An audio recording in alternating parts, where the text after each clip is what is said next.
Welcome back to Partners Dog School. Today we're going to be meeting with Jake and his 11-month-old German Shepherd mixed puppy, Tank. We're going to be doing a quick check-in with him and just trying to see what Jake is going to look for Tank's obedience, what he's going to want to get out of his whole experience, the camp package, all that good stuff for him coming to Partners. I can't wait to go in there. It seems like Tank is going to be a fun dog to work with. He looks like he's already going to be pretty smart. He's got a couple of breeds in there that are going to be fairly easy to work with, but also some other breeds in there that might kick in a little bit of that stubbornness. So it's going to be an interesting camp, most likely. But without further ado, let's just jump in there and get into it. Before we get started, my name is Cal. How's it going? I'm going to be his RI, his responsible instructor, basically. Okay. So I'll be doing the majority of all his sessions, making sure that he's getting well taken care of, that whenever he's training and I'm not here, other trainers know what he's doing, how to keep up with it, and all the good stuff like that. Our system usually keeps up with that, but just I will be journeying with you as well as him throughout his kind of camp, the sessions afterwards, the lessons, the classes, all that good stuff. Just to get your own goals and what you're thinking of, what you're wanting to get from the camp, just what would you like for him to kind of get from the camp? Yeah, just become more, obedient and just all his tricks. He knows the basics. He knows sit and lay down. Mm-hmm. He'll only do them if he's got a treat in front of him. Okay. But he's a pretty decent walker now. He does kind of pull ahead, but he's not like yanking or pulling really hard. He does walk ahead of me. But just like come, probably heel, and just walking next to me would be ideal. Eventually, I guess, walk without a leash or be able to just, I don't want the guy running away if he does get out. That's good to know. Always easier that way, especially when they're younger, just when they are able to have good interactions with other dogs. It's just translate as they get older.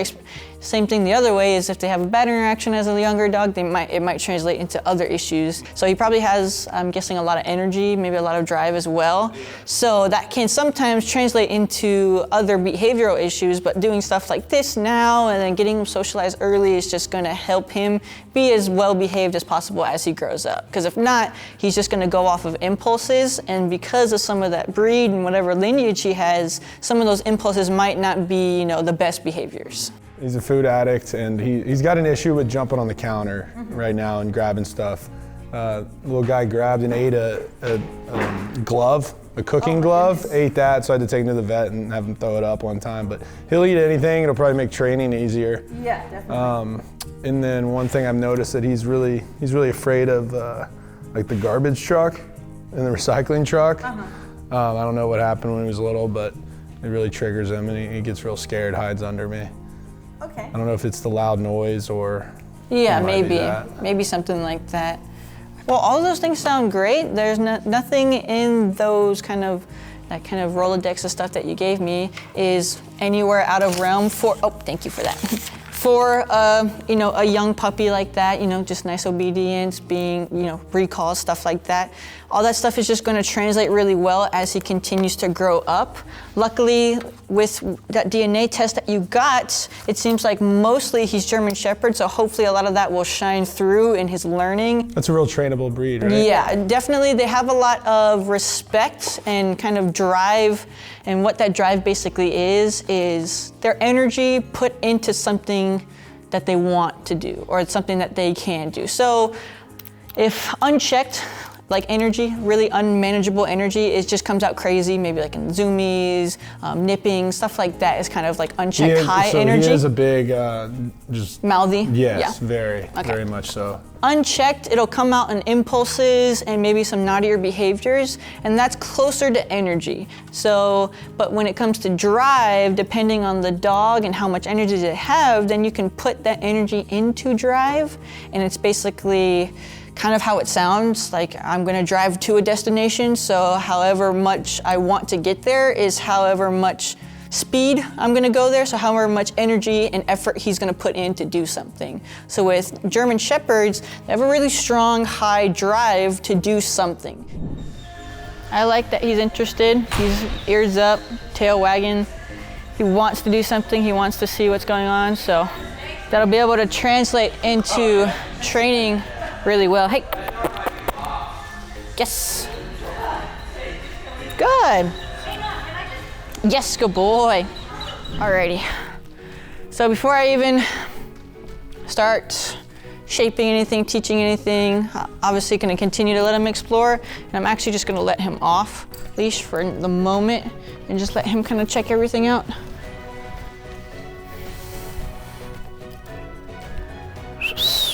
Tank. Hi, yes, good boy. Hi, yay, good. Oh my goodness, you're goofy. You're clumsy. Yes, good boy. And so now I just kind of work on just like name recognition, engagement. If he gives me any random engagement, I'll obviously reward that, but every now and then I'll just kind of engage him. Tank, Tank. Yes, good boy, hi. Good boy. I'm not even gonna ask him for like a come, a sit once he gets here, anything like that. Eventually I'll start shaping it that way, especially when we start working on the recalls itself. But I just want him to know like, hey, coming to me is good, you're supposed to. You get rewarded, you get a good, that is a good thing to do. Tank, yes, good boy. Hi, yes. So I'm doing a snuffle mat and a licky mat with Tank here. I have his food as well as some like pumpkin and treats and stuff just kind of mixed into this. This is gonna build on his mental stimulation, just giving him different ways to self-soothe, to think, to eat his food, things like that. So as he's eating the puzzle, this is gonna give him a like funner way than just eating out of the bowl.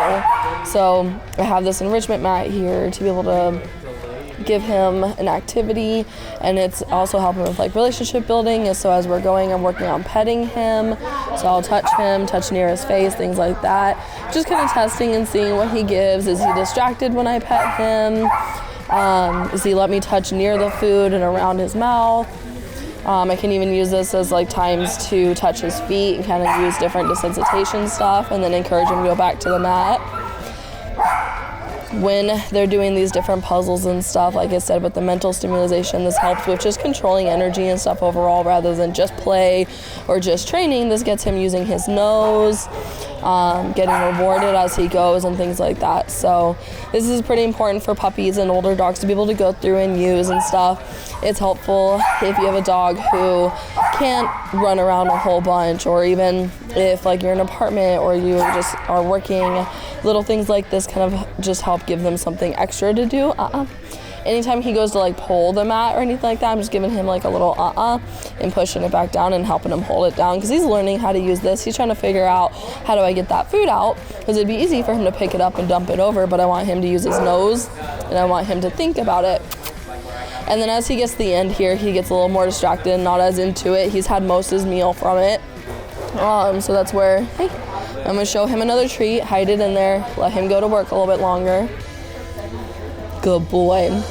So we just got to the end of our first week with Tank. It went really well. I was expecting to see a lot of energy, a lot of really nice puppy sweetness, craziness, all of that stuff I was definitely expecting to see, but I wasn't fully expecting him to be able to fall in line and be able to pick up everything so quickly.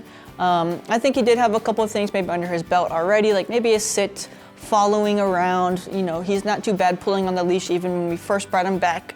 But he was able to pick up, you know, following the lure, understanding the leash pressure, going into the sits, the downs. He even is starting to get a little bit of duration even right now.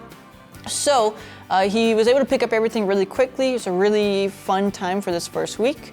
The rest of the time that we're gonna have with him is just gonna be a lot of fine tuning, maybe adding a little bit more accountability, and maybe some socialization, just kind of getting him ready to go home. One thing we did see is a little bit of stubbornness. Every now and then he would show some of those other breeds that he has in there. He is the majority of that German Shepherd, but he's got a little bit mix of some Pit. He has some Chow Chow, some Chihuahua. It's a good mix of different dogs, and a lot of times because it's such a large mixture and different dogs, it's not gonna really matter that much, but I have seen just little small tendencies, especially with that Pit and some of that Chow Chow. It does show a little bit of stubbornness, and he's got a little extra sass to him, which is fun. It's funny to see. It's cool that he has such a wide variety and his personality is so different. But it is affecting the training in some way, not to the point where it's setting us fully back or where we might need an extra week or two, because he is just well driven. He wants to do something and he's understanding everything well. It's just going to affect some of the accountability down the line and how much he's going to want to work in certain situations. With that being said though, the rest of the week is probably going to be really well and our transition should go pretty smoothly, but we're going to find out in the rest of the time that we have with him.